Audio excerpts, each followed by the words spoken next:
Yo, what's going on, everybody? How's it hanging? How's it happening? You know who it is. This is Kevin from the Chord Progression Podcast, brought to you by My Song They Rock 2000 to today. Everybody, this is a very special Monday edition episode because, as you remember what we did with Kingdom Collapse and Jonathan Norris, we had him on the podcast. He was our first ever when we did the video, and we put the video out on YouTube. And now we are on to number 2. And when it came to the small band Saturday bands, I've known a lot of them. I've gotten to know a lot of them. I've interviewed a good number of them. This is one of the bands that this is my second time interviewing them, and you get to see the video live, well, if you're watching it on YouTube. So you can listen to the podcast here on Spotify, Apple Podcasts, Google Play, and on YouTube for the special edition Monday episode right now. Because our guests today are the girls of Gold, Frankincense, and Myrrh. Guys, I love their sound ever since I got to hear their song they sent me for Small Band Saturday, Never Again. And then I got into their Oh the Horror EP. Since we last had them on the podcast in May, they were finishing up their summer tour. They went over to Germany. They released an acoustic EP. They ended up releasing a Christmas cover of The Most Wonderful Time of the Year and a subsequent music video behind it. So these girls are just working their tails off, making sure that they make their dreams come true. And they have the sound, the fan base, and I believe what should be your support to make them, you know, maybe one of the biggest rock bands of the 2020s. They have that potential, and I want to see it happen. Also found out they're going to be playing a show in 2020 near me. Who do you think is going to be at that show? This guy, and I say it on the podcast as well. So, without further ado, let's get into it. Let's get into the interview. This is our conversation with the girls of GFM, Gold, Frankincense, and Myrrh. What is up, girls of GFM? How are you guys doing today? Oh, we're so good. It's been a while since I think we last talked. That was about, 5 months ago now? Yeah, I think we're in the middle of our summer tour, Yeah, no, it's almost Christmas. Well, it's almost Christmas, hence I got the Santa hat on, but it's not, your normal Santa hat. But I thought, you know what, it's almost Christmas, so woo! So, I just wanted to get started off because I know you guys were doing the summer tour the last time we talked with you three. How did the summer tour go? How'd that end? And I know you three went to Germany at some point, so I kind of want to know how that went. And not gonna lie, I did see the vlog that you put out there for the Germany show, and some little trouble you guys went through for that one. Oh, yeah. Yeah, okay. So the summer tour was absolutely incredible. Mm-hmm. We ended with the best shows we could ever dream of. Mm-hmm. The last show was the Gathering of the Juggalos. That was just nuts. People that came out were so nice, and it was really cool just seeing, because it was our headline tour of just us going out. So it was cool to see all of our fans wearing their shirts, coming out, singing our songs in the crowd. It was really cool. Yeah. And we did a bunch of VIPs this year, which is something more new that we've been doing. And so it was a lot of fun to get to connect more one-on-one with our fans.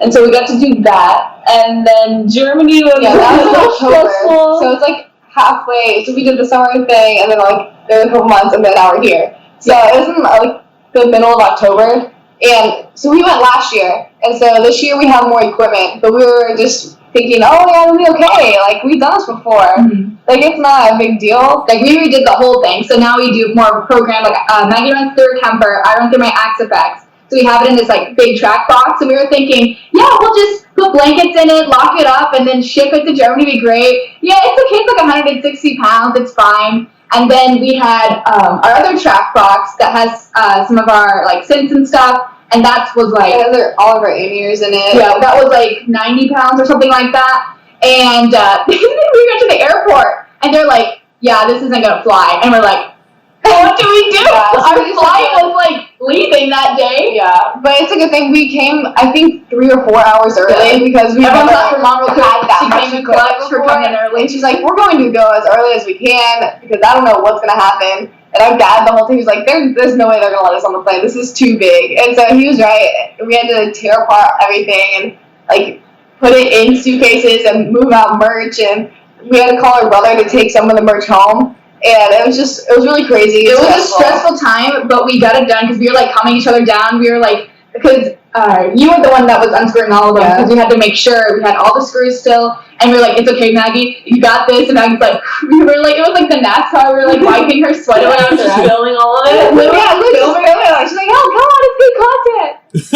It was really stressful, but it was a moment learned. We're good now. Yeah, and then once we got there, it was really worth it. Oh yeah, just being able definitely to see, worth it. Because we knew a lot of people there from last year playing, and so when we got there again, they're like, oh, we're G-Funk's back, and they brought their friends to come see us, and so it was a really fun time. And then coming back home, it was a breeze. There was no problems. We had everything. I mean, I had to tear everything out again. Yeah, like we already got to do that bit now. We did that at the hotel, and so going to, like, everyone in Germany was like very relaxed, and going home, we're like, okay, it's cool, it's whatever. Yeah. So that was a lot of fun. I was gonna say, because when I was watching the vlog, it just seemed like there was a good amount of stress going on, and of course, when you're traveling, I mean, I had to deal with that when I went over to Europe this year as well, where it was just, I think one of my flights got delayed, and it was like, okay, I got to make sure I get the connecting flight, and that just ended up being a huge pain, and so I kind of get where you guys are coming from, but I love the analogy with, okay, it's like a NASCAR event. It's like, okay, you gotta wipe the sweat off while they're working. Okay, just keep going, guys. Keep going. You got this.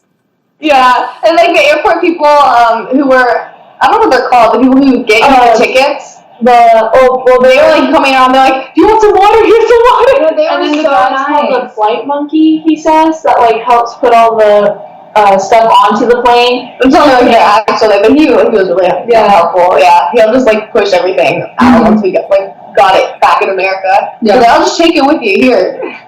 He was so nice. I mean, what I've noticed when it comes to traveling is if you have something like that happen with you and you just try to get it done the way that they want you to do it, it just kind of ends up where they're going to end up helping you out in the process at some point where it's like, okay, they might be, 10 pounds over, but you know what?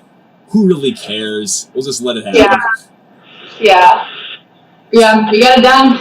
It was stressful times, but we're good now. Lesson learned. Yeah, so now next year, if you're going over like to Germany or anywhere else overseas next year, maybe to either not bring as much stuff or divvy it out a little bit more so that it's less weight but more bags. More consolidated. We have smaller suitcases and smaller cases for our equipment. And we're not even bringing some of the equipment over because we realized we don't have to, and so it was just stress that we didn't need. So now when you went over to Germany, now the fact that, you kind of had a little bit less equipment, a little bit less merch than you ended up planning on having, how did that turn out with playing those shows and then with the artists that you knew that were already there that brought their friends to see you three play? It was just, everyone was completely understanding, and when we got there, everyone was just like seeing me trying to have to rebuild everything, and they were just like, how can I help you? Do you guys need any help? Like, what do you want me to do? I was like, it's okay. You're good. Yeah. They're just like super supportive and trying to do anything they can to help. Especially like we got really good friends with a band called Convictions, and they were just, anything you need, what, you want me to help? Do you need help? And we're just like, we're good guys, thank you so much. We have this floaty that Maggie goes out to the other side in, and she crowd surfs in the coffin, like what we call the USS. We never named it. We always think that we named it. SS Coffin. We just call it that for now, but we want to actually name it. By Daniel and who else? Well, Yodel went and got an actual pump for it. Yodel pumped it up. It's literally huge. Like it's a giant pool floaty. It's like two of me. So we didn't have any way to blow it up. So Yodel and my dad went to like some gas station. They blew it up, came back. And then Daniel and then Zach from Convictions, they took it because they played right before us. And so they wanted to, they ran from their set and wanted to help us get the floaty out. So they were helping my dad bring this giant pink floaty through this crowd so Maggie can crowd surf. I don't know. It's so much fun. Like, there's so much chaos, but it's so much fun. Yeah. Okay, is there video of this pool floaty anywhere? Because I really want to see this. Yeah, there's pictures and video. Tour vlogs if you watch the summer ones, and then I think it's part of the Germany one. It's part of the Germany one. It's kind of everywhere. I'm gonna have to rewatch that Germany one then, because if it's in there, I must have missed it somewhere. But I got to see you floating around the USS Coffin. I think that's the official name. USS Coffin. SS Coffin. SS Coffin. Yeah. That's it. We just named it right there. Perfect. Now you got to paint it on the side of the floaty too, because everyone's got to know. I have pink or black spray paint. Spray paint, you can't get specific on a thing with the bad thing. I think it needs to happen. You can't spray paint too thin.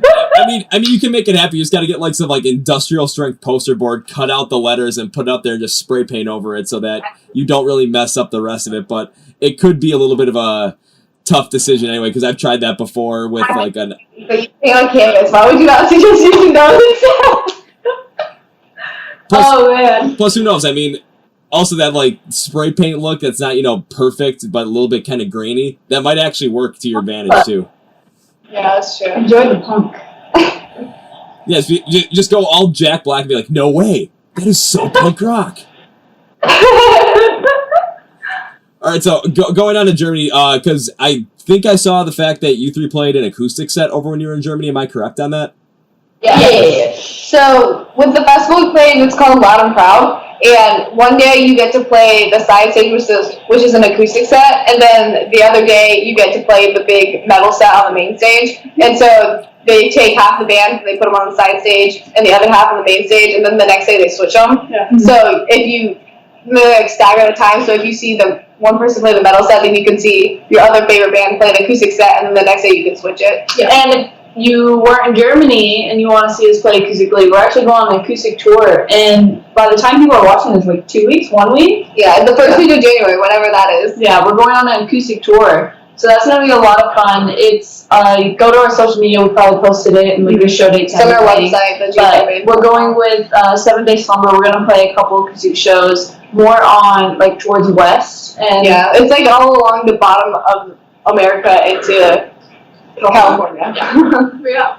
So you're going on this acoustic tour and you're not coming anywhere near me. What the heck?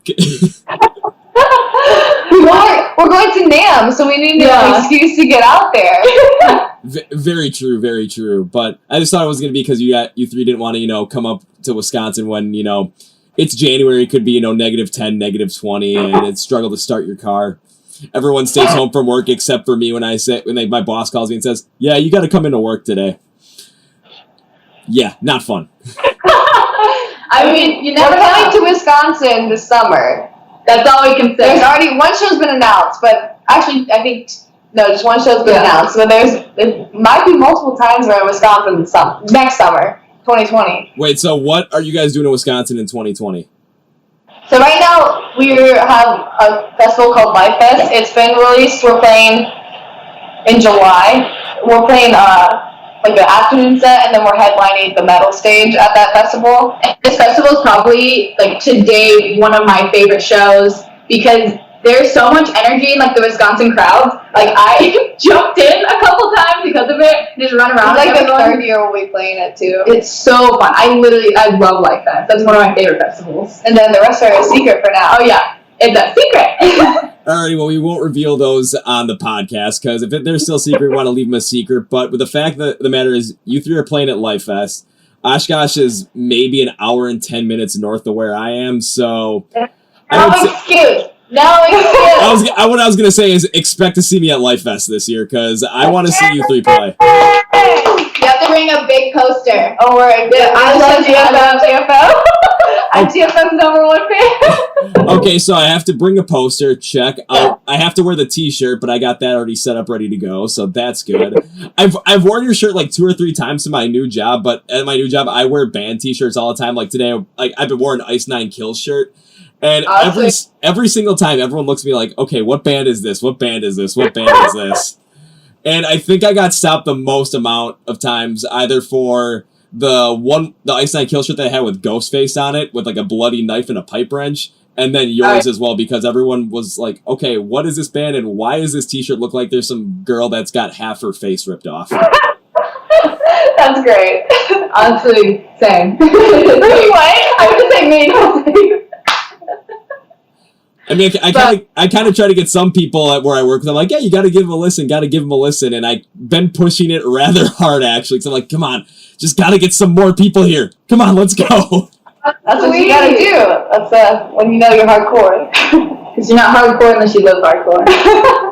Just dropping all the School of Rock references. I got to watch that movie again, because I haven't seen that movie in a year. I feel like it's required viewing at least like once or twice a year.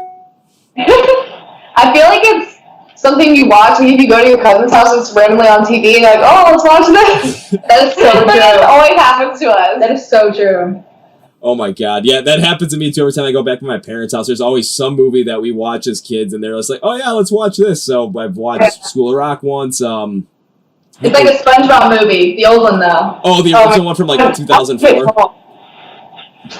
SpongeBob. So we went for Thanksgiving. We went to our cousin's house, and we were at our grandma's house. And 13 Going on 30 came on, and that was just like you have to watch that every time. So your Thanksgiving consisted of watching 13 Going on 30 as a giant family? Yes. And then we watched Titanic. Instead of a 3-hour movie, it was 6 hours because so many commercials for Black Friday. I will never watch it again. It was traumatic. I've seen a little bit of it, like here and there. Like, like, have you seen Titanic? Like, yeah, I've seen the major parts of it. And then I sat through and committed 6 hours of my life to it, and I've never regretted that so much. It was an experience. I was so sad afterwards. Yeah. It was so sad. It was hard times. There was more than enough room on that door, and we all know it. Oh, he could swim around and found another one. There was enough debris in that ocean. However, we did get to witness the largest game of human plinko ever recorded as everyone was falling down the ship. I know how bad that sounds, but that's always what I think about. Just doink, doink, doink, doink, doink. Oh my goodness! There's got to be a video on the internet somewhere of someone putting the Price is Right plinko music to it and just seeing what happens. Be careful, all of the Jack fans are going to come for you. They're like, "Oh, Jack died for this!" I mean, as long as I can get Leonardo DiCaprio to kind of just send a nice tweet about it or something, then I think I'd be fine. Oh, man. You made it once he tweets you. Once he tweets you out, you made it. All right, then I've got another goal for 2020 is to get tweeted from Leonardo DiCaprio and just make this whole entire thing bigger than ever. There you go. Yes. But one other thing I noticed that you guys did this, and we talked about this, you mentioned a little bit with the acoustic set, but you released an acoustic EP right at the beginning of December with 4 songs on it. And I know I had Spotify pulled up with it, so I feel bad that I don't have it right off the top of my head.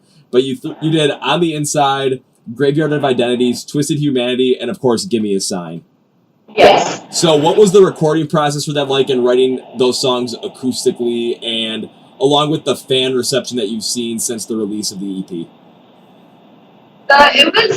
It's kind of challenging when you go in when you're so focused on making metal music or rock music or punk music or just aggressive music. You have to you just have to completely rewire your brain, and it's just that's not a thing anymore. We're not doing that. We have to slow it down. We have to just no breakdowns, no risks, no nothing. So it's kind of challenging at first, but once we got in that mindset and realized, okay, so we can do this. It was fun experimenting with the different kind of avenues and stuff. Yeah. It became so enjoyable to actually play too, because when we were first doing it, we were learning it, we're like, man, this is so strange not to be moving around, not to be headbanging while we're playing. Yeah. But now when we get to play our acoustic sets, we're kind of chilling. And it's kind of funny because we still headbang, kind of, not headbanging, but we're just getting into it, and everyone's like, what's going on? A little bit. Yeah.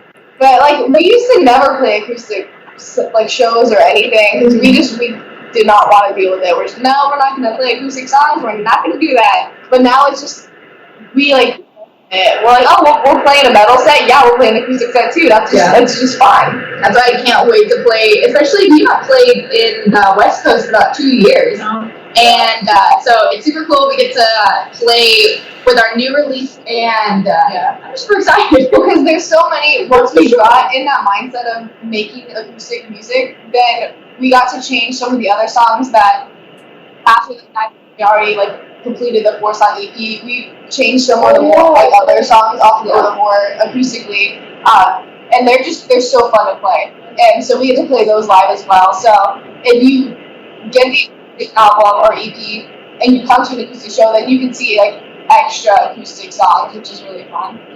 That is really awesome, man. Did you listen to any other bands that had done the acoustic route as well, just to try and get some inspiration, figure out how they recorded it, similar to what Rise Against did with the Ghost Note symphonies that came out in 2018? And I know Breaking Benjamin's doing an acoustic album that's coming out right at the beginning of right at the end of January. And they've got a couple of features on there as well with Adam Gonte and Lacey Sturm. So did you listen to anything like that to try and get some inspiration in regard to writing your songs acoustically to try and, because I remember listening to it and I think I sent the message that I enjoyed it because the intensity was dialed back overall. However, the message and the point of the song and the intensity was still there when it was delivered. Yeah, of course. We listen to a bunch of acoustic, like there's literally too many to name because, I mean, we enjoy listening to acoustic music as well, just other bands. Was it your favorite ones are Lights? Yeah, definitely Lights is a big one because she's she's like a pop kind of, it's not like pop completely music, it's like a bunch of other stuff like added to it, yeah. But, so she does that kind of music and then she did that acoustically and so we just kind of took it from both of those avenues to where, okay, so we can take some of the poppiness, but then she also did it acoustic, so we can like change it a little bit. So I know Esco and Cowboy has like a lot of, they were a very, very metal band, and they were able to take that and go acoustic, and so we're like, okay, they can do it, we can do it. Yeah. And so they were more of an example of still keeping the synths in, still having those effects where it's like, oh, I remember when I listened to the metal song where this synth was in there, but now it's just an acoustic. And so your mind kind of is like, oh, this is cool. Like, I'm hearing the song, but I'm also hearing it acoustically. Like, yeah. We had a lot of help from the guy who produced it, was Damon Starkey. He's like, what, an hour away from us in Orlando?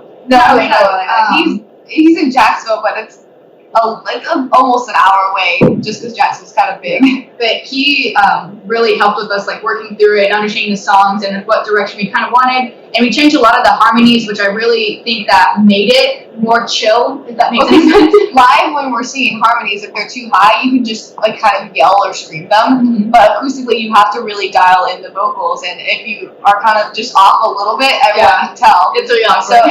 So it's super easy to sing them now because we either did lower harmonies or we changed the key they were in. And so it's easier to sing them acoustically so it doesn't like just sound kind of weird if you're not screaming it.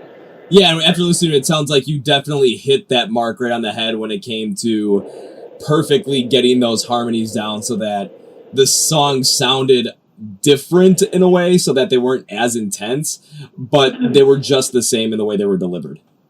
Yeah, because I know on the inside and Give Me a Sign are in drop B on the the Horror EP, but on the acoustic EP they're in a whole step down. So we definitely brought it up so we don't have to scream.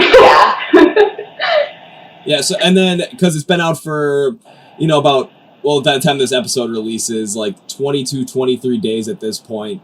What has been the fan reception that you guys have seen from the release of the EP? Honestly, really loved it. Yeah, it was a lot better than we expected because we have a lot of fans that are rock fans and metal fans, and we didn't know what they would do if we released an acoustic song or an acoustic EP.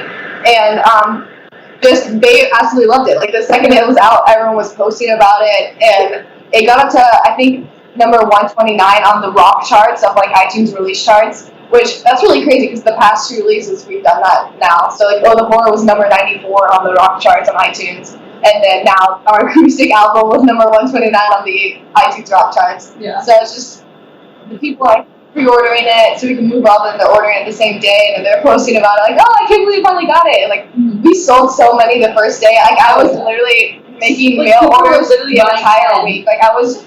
Like, every week I would wake up, okay, I have to make, like, 10 more orders, okay, the next day, okay, I make more orders. We're, like, going to the, EBS or app, but they were like, more orders, we're like, yeah. I was like, it's a vicious cycle. I make orders and go to sleep. I make orders and go to sleep. I mean, it's a good thing. We're so appreciative of people who are just supporting us no matter what we put out, no matter if it's metal or acoustic or Christmas, like everyone just so accept it and they love it. Like, what's you about? Yeah. To me. I'll say two things. One, Oh the Horror should have been a lot higher on the charts because that EP was an absolute banger of an EP. I absolutely loved it.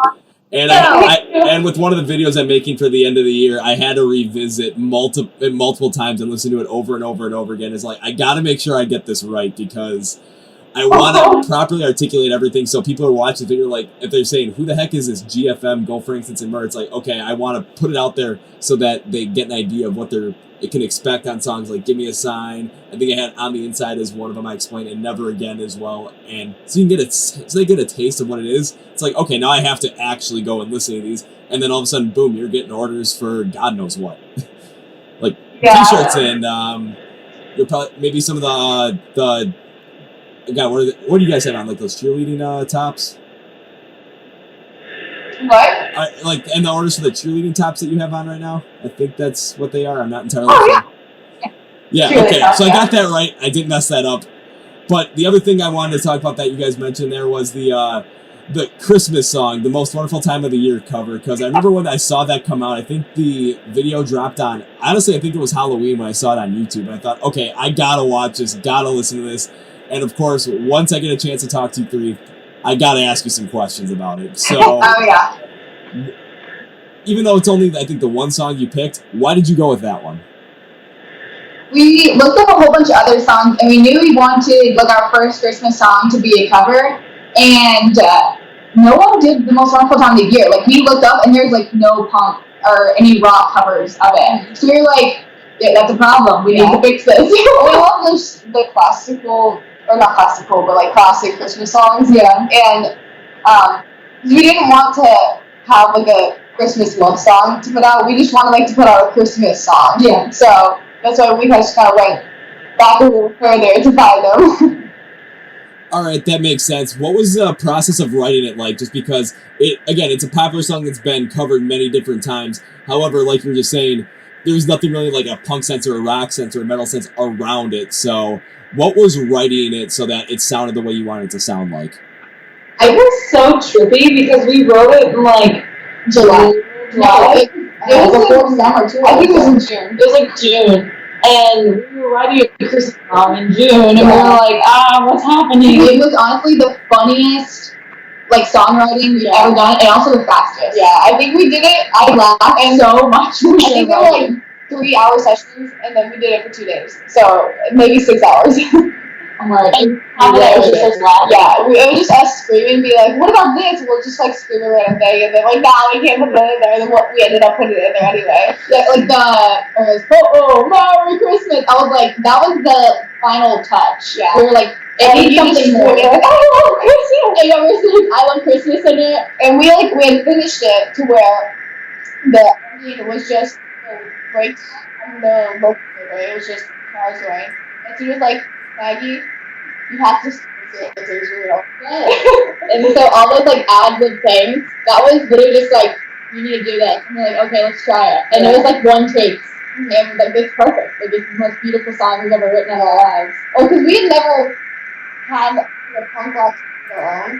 Because we used to cover up here in Roy, I do remember, and we just remembered how fun it was to play that. Mm-hmm. And so we kind of did that with Give Me a Sign, but more just like pop punk than punk rock. And so we're like, you know what? We're gonna bring it back to the old days. Let's bring it back to Pluto. We'll have a song like that. Oh man, it was honestly. Alright, another question I have to ask regarding it, because this is something that I am really interested in, which was the video, because I know you three are from Florida. I know there's no snow in Florida, so what the heck did you three use for snow during the video? It was fake snow. It was real snow. It was Santa's magic. It was real snow. It was Santa's magic because of a leaf blower and some shredded plastic. Yeah, we're gonna get so much trouble because all that was just shredded plastic. But it's like the fake snow you can buy. So like, we didn't shred the plastic. Well, we didn't also buy it. We didn't buy it. It was on the set when we got there. But yeah, that was just the most magical video set we've ever been to. It looked like real snow. It was like a Hallmark Christmas. Yeah, it was like we walked into a Hallmark Christmas movie. Because we walked out and the whole big still on house my drum set decorated. though. I still have snow everywhere. We were like pulling fake snow out of our hair for days, and we were going around to each other. I promise, I don't have dandruff. It's fake snow. It is fake snow. Please help me get it out of my hair. Yeah.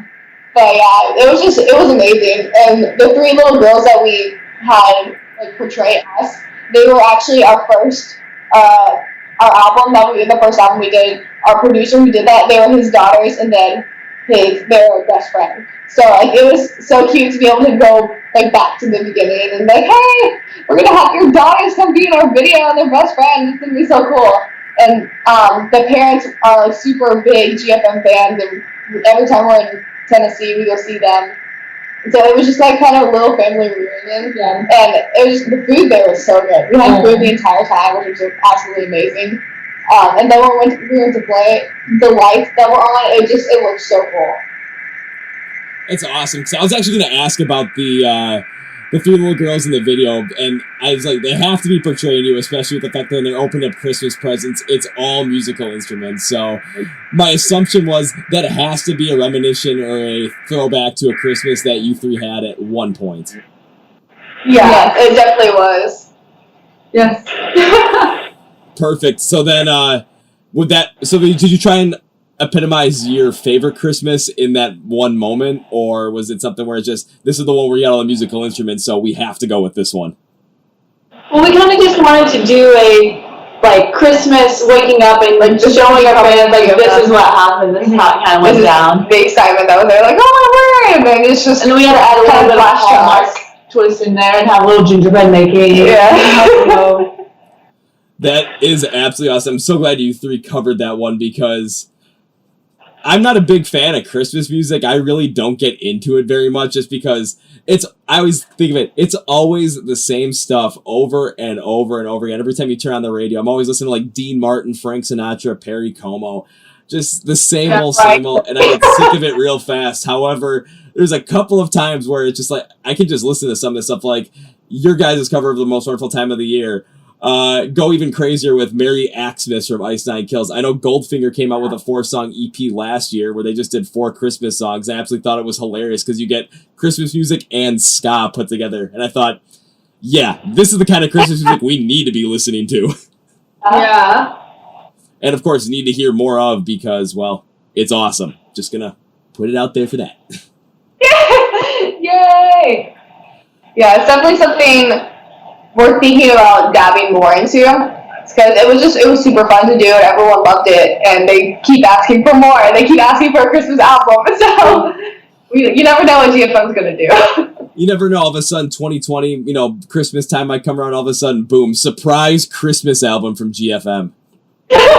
This is what we've been living for the entire time. Go Up Frankincense Summer is a Christmas band. Christmas band. All we do is put out Christmas music. Well, I mean, or you just put on a Christmas, look at what Twisted Sister did, because they were, 80s glam rock, hair metal, all that kind of stuff. All of a sudden, they put out a Christmas album, and now they're like the Christmas rock band. Yeah.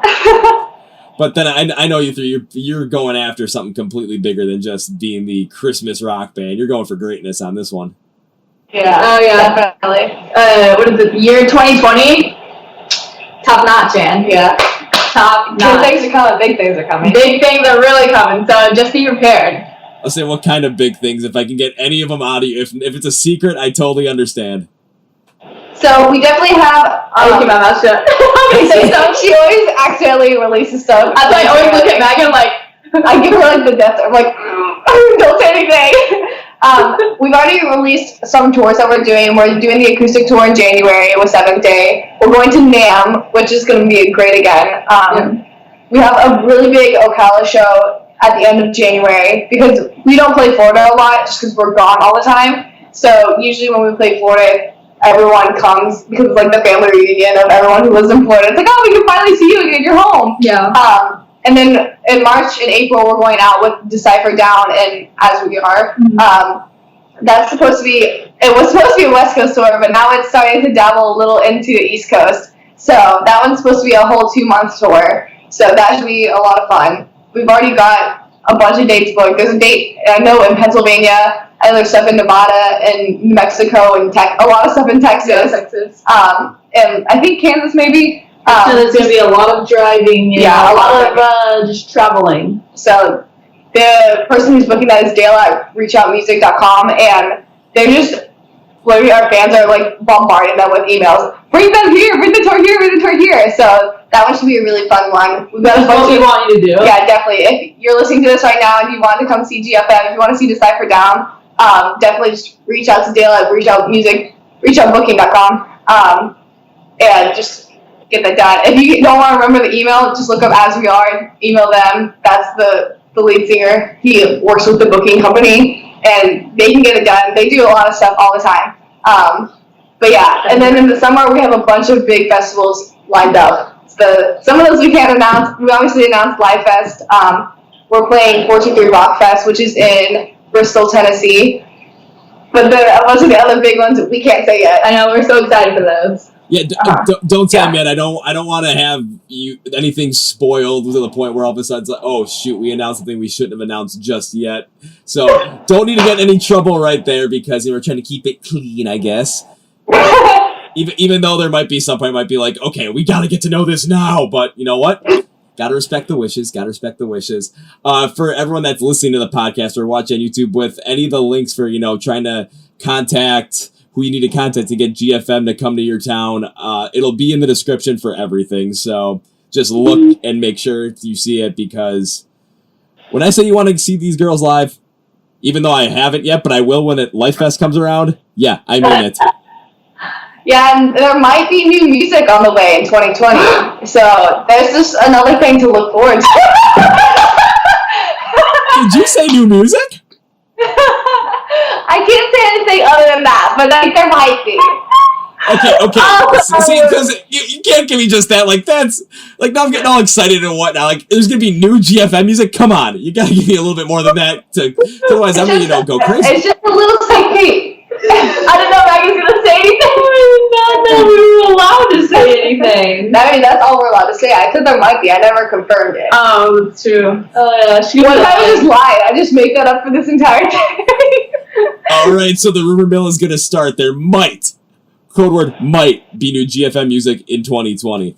And it might be the best stuff we've ever put out. It's a rap album. Oh no. The best stuff you've ever put out so far. That's true. So, and now we got with because we've kind of have 2020 also with 2019 coming to a close. I know you three have done so many things, met so many people, have probably had so many cupcake wars during Give Me a Sign, which I really need to make sure I'm a part of one of those. So I want to throw some cupcakes around at people. It just sounds like a great time. What were some of the most memorable things you three did in 2019? Some of the most memorable people you met? Because I think, if I was correct, I think I saw you post on social media that I was either in Germany or in some festival you were at. You three met Lacey Sturm.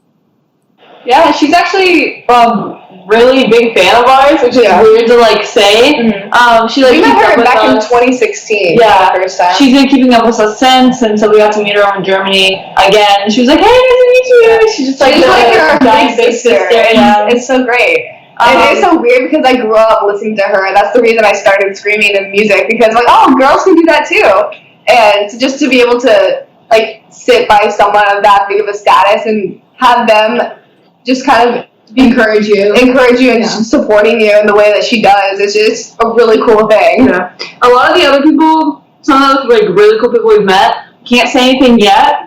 So just know that we'll announce it soon. A lot of the people that we've been meeting, especially the past couple of months, and just everything that's been going down. It is when we say 2020, the big thing that come when we mean it, it's gonna be great. When you go to our Instagram, we are posting everyone that we are allowed to say at this point.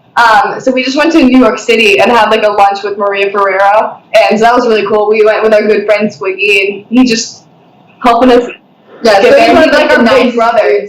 He knew us way back when we first started, and he's just helping us get all these really big opportunities. So I don't know where we would be without Swiggy. We met again with Maddie from Memphis Mayfire. He helps us a lot with the business side of things, and he's our big brother. Everyone just decides to be a part of our family. Yeah, everyone's just our family. It's just team. We met him in Germany. We got to finally play together. We've had lunches before, but we've never got to play with our bands together. But it was super cool having in Germany. So we just so many things happen. We've released so much stuff. Yeah. We've made so much stuff. So many music videos we released this year that we are so proud of. Yeah. And we put so much time into, put so much thought, and we're so glad that it's out there and everyone can view it for the rest of their viewing pleasures. Yeah. And so just being able to do that, we started twitching this year. We're it's so sad because our Wi-Fi is dying, and so we can't Twitch anymore. Yeah, we can't Twitch anymore, but we're trying to get back up. We're trying. We got our YouTube channel went this year because we had never fully committed to uploading every week, and so we finally committed this year to uploading every Monday. So GFM Monday videos go up every Monday. We do gaming videos. I love gaming videos. We played Minecraft one time. And we just made so many new friends in the industry. It's just a lot of fun. I remember seeing the Minecraft, and I thought, you got to be kidding me. These girls are playing Minecraft now. They're going to be on Twitch. I mean, they're just hacking the system right now, just hacking culture, trying to get in on everything because Twitch is absolutely huge right now. So is streaming, and the fact that you three playing Minecraft, there's going to be a lot of people's like, okay, there's a rock band playing Minecraft. I got to go check this out. We love Minecraft. We play Minecraft. We love a bunch of like the Call of Duty games. We love those as well. Especially listening to radio. That game was iconic. We're trying to.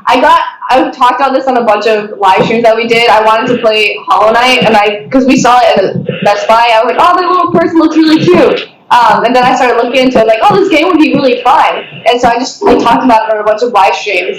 And a fan actually sent us an Xbox gift card to buy the game. And like, I want to see you play this on your gaming channel. Like, definitely play this here. Buy it. I was like, okay, this is so cool. I can finally buy the game. So just stuff like that. It's so much fun. Finally got to season 3 of My Hero Academia. Yeah, we were so big accomplishments this year. We did the coffin for the first time. I floated in the crowd for the first time. That was really cool. So you get to meet so many different people as well, and the fact that you said, we've announced some of them. I totally forgot about Maddie Mullins as well. That as I saw that on Instagram, I'm honestly now half expecting this. I'm half expecting you three to put out a song and have a guest vocalist featured. Like, I'm gonna go on a whim and make a prediction here that it's gonna be Chris Motionless or Motionless in White. Oh my god, that would be so fun. He was super cool. He's such a nice guy. We met him in like 2016 when we went on the Axis and Acres rock cruise, and we had no idea who any of those bands were. And we met him at Blue Ridge. So young. Yeah, Blue Ridge came out to us. We played with Motionless. Yeah, he still remembered us from the cruise. Like, I watched you guys today. You guys have grown so much. I'm so proud of you. I'm like, I mean, another cool person, like, there's so many people, and please, no, we did not name everyone. There's too many. There's too many, and it would be on us. It's not you. We love you individually. But we went with, like, Brian Head Welch. He was super cool, gave us some insight on, like, the business world as well. We shouted on his Instagram, too. Yeah. Conviction's another new band, like, we call family, and we just help each other, and just, get like our priorities straight because they're another faith-based band, and it's just cool to connect over what we believe and just our mission and our priorities.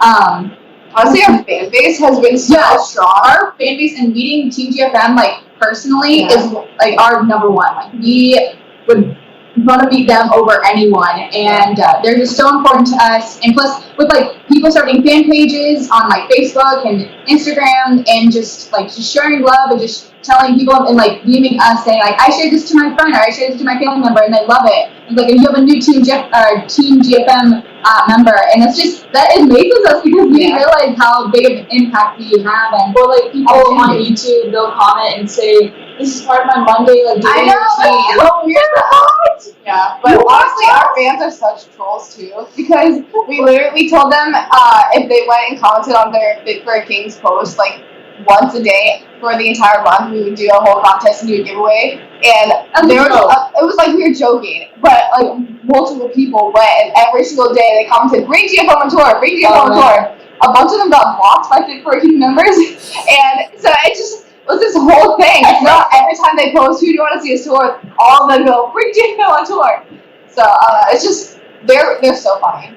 Yeah. So I can see why you guys are on tour with Fit for a King as well, because I got to see them this year because they opened up for Ice Nine Kills here in Milwaukee, and man, when they went on stage, it was just an absolute insane riot in the pit. It was ridiculous, and a couple of people got a couple of different injuries for that show. I wasn't one of them. My bad injury this year came with Motionless in White, but yeah, I got knocked down in the pit, and as I was getting pulled up, all of a sudden some kid tripped, and we went head to head, and I had all this blood rushing down from right above my left eye. I'm just like, oh, get me out of here. Just get me out of here. Wasn't mad at the guy. I just wanted to get the heck out of there just to stop the bleeding. And then I ended up watching the rest of the show with like a bunch of toilet paper crammed up against my eye, and then someone's flannel tied around it, so I looked like a pirate. Oh no! Oh my word. So yeah, it was like when it comes to like those crazy shows, it's like with what you three go for in terms of kind of like how the crowd is, and doing the crazy cupcake wars, and now the God, I can't remember what it was called, the SS Coffin. It's just kind of that energy that's being brought. I can see exactly why you'd be fit to play with Fit for a King. Oh yeah, we love that. It's just the show aspect, and I feel like that so much energy definitely comes from the crowd, but we build off of each other because we think that when something's cool, we laugh at it. So the more like joking and more fun we have, we feel like the better it is. I don't know. I feel like it's weird. Yeah, our people whole goal on stage is to make each other laugh. So we can't sing anymore. Like our whole goal is to just be like on the floor laughing. So we had a lot of people in Germany crowd surf, and so Simon, he's part of our like Germany street team. So he jumps on the stage and like flips off. But when right before he flipped off, I like this is Sparta kicked him into the crowd, and I thought that was the funniest thing ever. He like flipped off. It was great, honestly. He was okay. He was okay. Yeah, he didn't die. Everyone caught him. And then like I jumped into the crowd too. And like a couple times, and we had people from the side stage, like our band friends, like they jumped in too. And yeah, it's just like a huge party. And I love it. It's a giant. Whenever GFM gets on stage, I feel like it's just so much chaos happens, but it's a controlled chaos. So it's always in the vicinity, and then once we're done, it's like gone. Everyone, and then when you come to the merch table, everyone's like, "Oh, hey, how's it going?" And everyone's completely chill. Yeah. That's how you know you're setting up for something great, especially with the certain rock shows, because the best shows I go to are the ones where the energy level is just at an absolute all-time high, and it's just insane. And I mean, that's on par with bands that I've seen this year, like August Burns Red when we were at Summerfest here in Milwaukee, and because the energy was so crazy with people trying to get a mosh pit going, we tipped up the benches just to try and get more room. Oh man! I'm trying to think of another good one. When I went to Lifest in Chicago this year, because Rise Against was playing, and everyone was just jam packed in there. It was hot as well, so people were passing out just because of the heat. And just to get them out of there, because security wasn't gonna be able to get in, we just crowd surfed into the front. Just sent them, and hey, everyone was happy with it because we got people that needed medical attention out of there and to medical attention in the quickest way possible.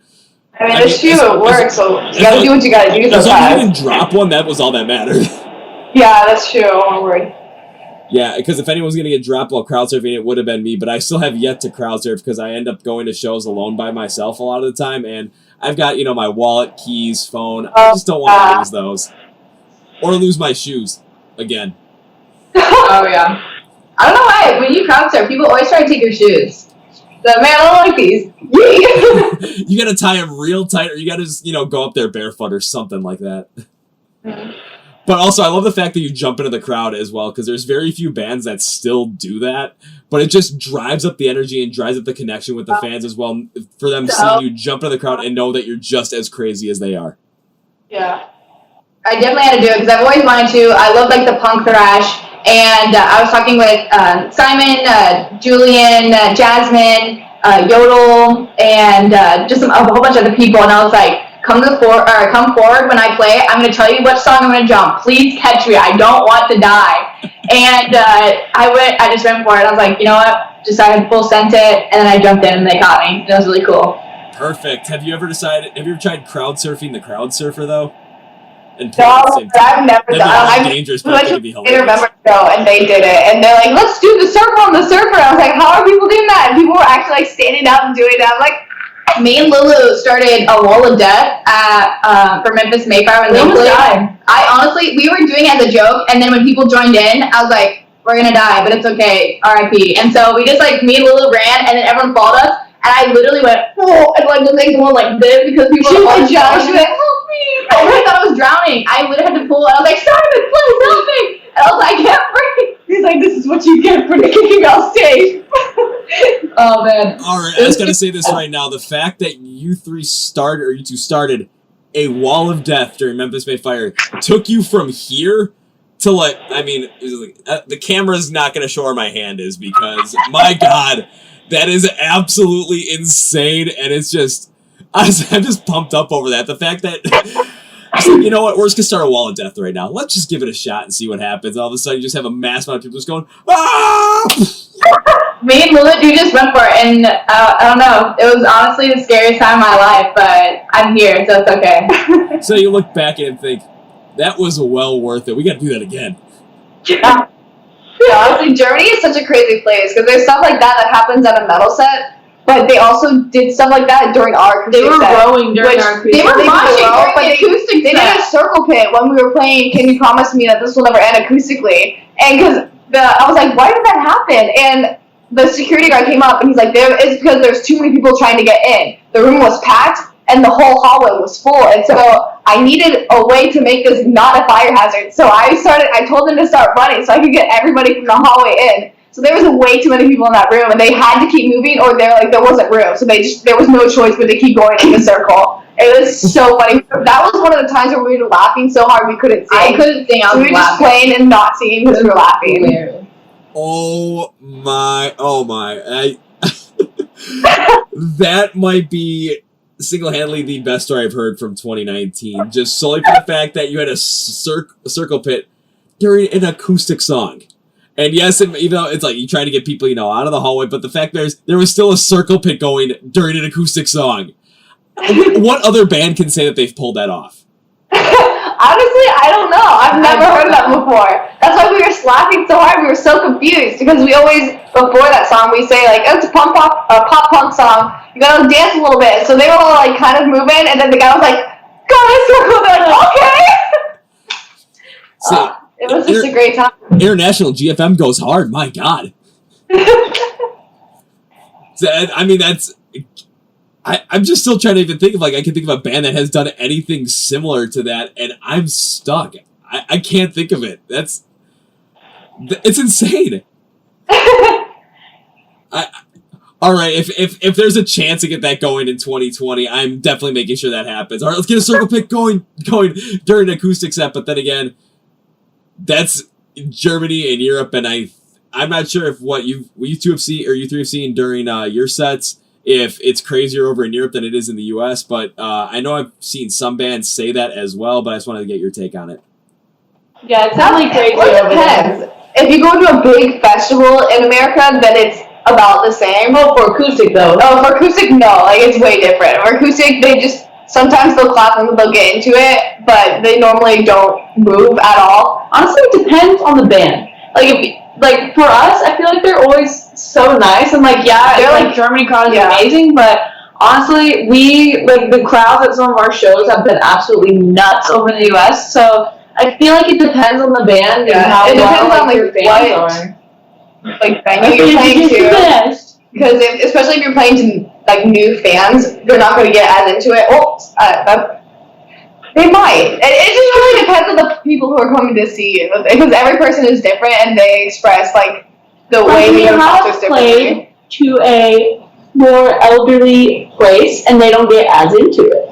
And then you play for a teen youth group, and they go nuts, and you fear for your life because you're like, oh man, they're gonna kill me. That's true. We played a show in Richmond, Virginia, and it was the first time we'd ever been to the venue called the Canal Club, and not none of them, because some people did come with their shirts on, but a lot of them were new fans who had never heard of us before, and they were just two-stepping and mosh pitting, and someone got a black eye, someone's mouth was bleeding, which we weren't happy we didn't about. Promote. I jumped into the mosh pit and someone stopped me right in the face, and I was like, so it really depends on what crowd you go to. They didn't even know our music, and they were still going super hard. So it really depends.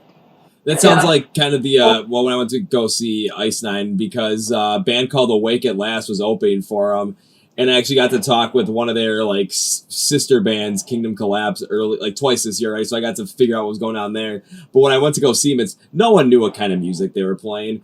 I'm going into the show because everyone's there for either Ice Nine Kills or to see Light the Torch and see Howard Jones just scream his crazy, which of course everyone wants to go see that.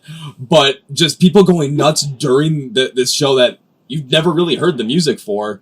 It's insane, and I absolutely love watching it as well and being a part of it. And it sounds like the same thing happens with you three. But another question regarding the craziness of the shows is those Florida shows, when it's you get everyone that is kind of like a family reunion. Are those the ones that get the most insane because everyone knows the music?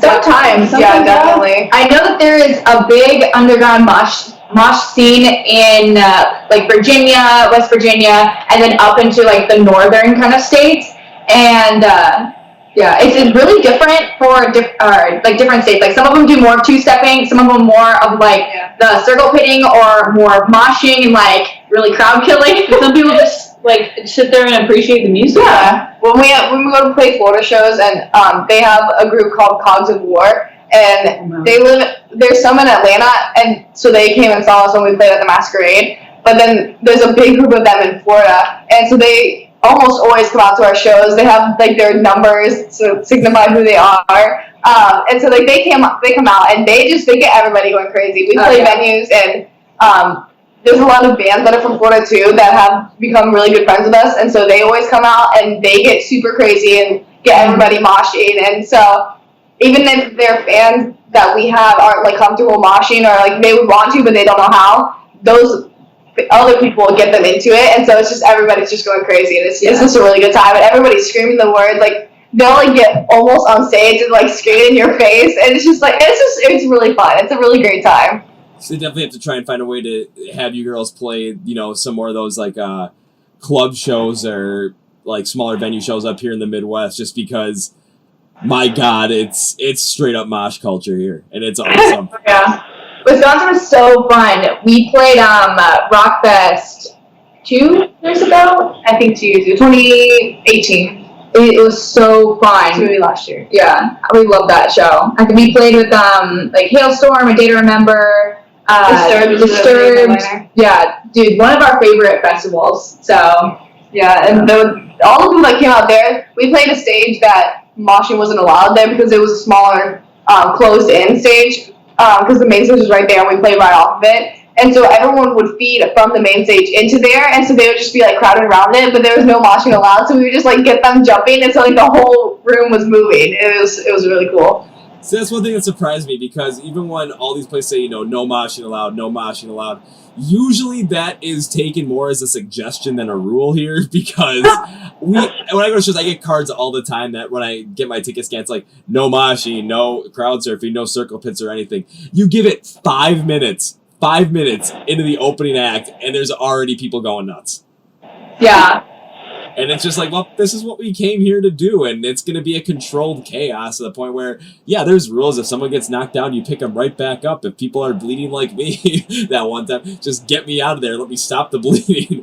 Or if it's just people are having fun, if people really need to get out of there and crowds are, say someone falls down or loses their glasses, which I've seen a number of times, yeah, everyone just kind of just like huddles around them and then just kind of creates a little protective cocoon.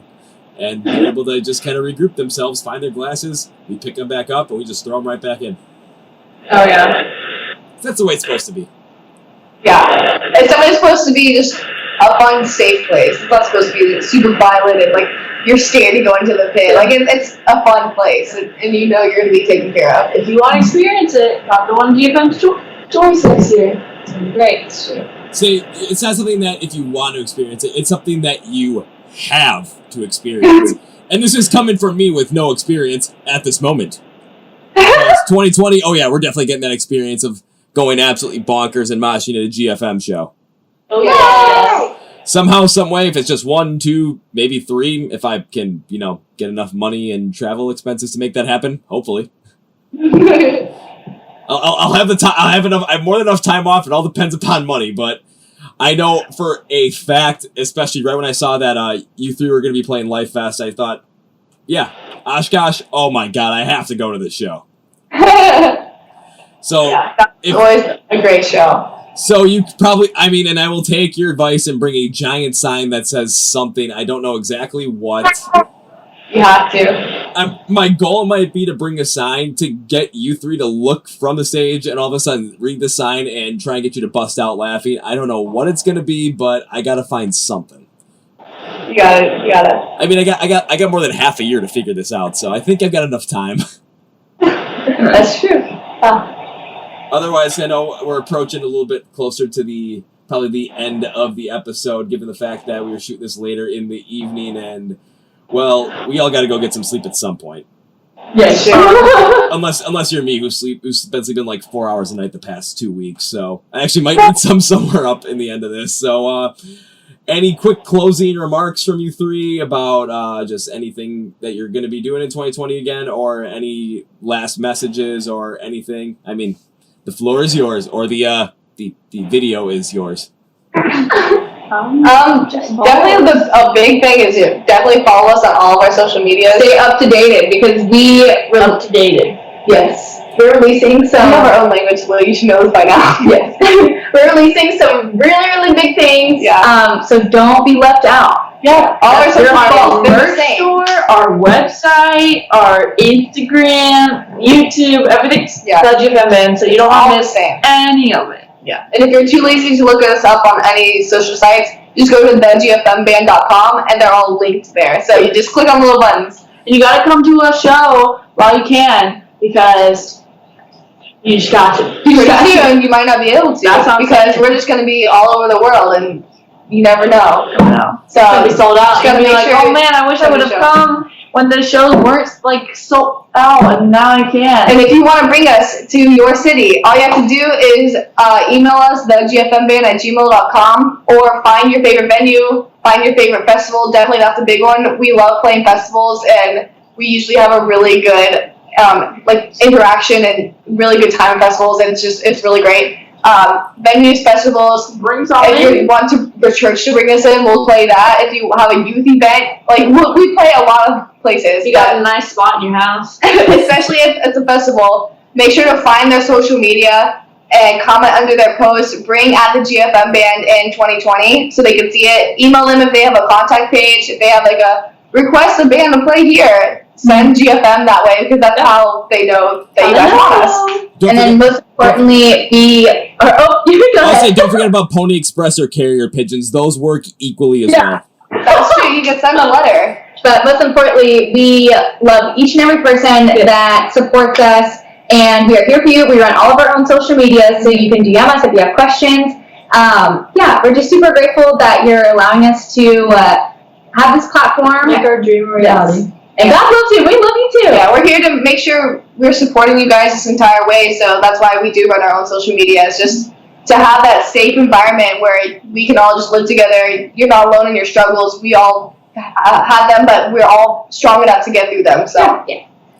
Alrighty, and if for those of you out there that are really, really, really, really lazy and don't want to have to look this stuff up, just if you're on Instagram or Twitter or Facebook or YouTube or any podcast platform that you're listening on, whether it's Google Play, Spotify, or Apple Podcasts, just look in the description. Links for everything regarding GFM are going to be in there, so it's just a one-click away type of thing for all of you listeners, because, well, want to make it as easy as possible for you to listen to these girls' music, because it's absolutely awesome! oh, thank you so much. You're welcome. Well, on that note, it has been a pleasure talking to you three once again. I always enjoy talking to you three, having you on the podcast, and hopefully the next time we get to talk to you, or I get to talk to you, it won't be through some kind of podcast platform or a webcam. It's actually in person, and at the very latest, it's going to be Lifest. Oh, yeah.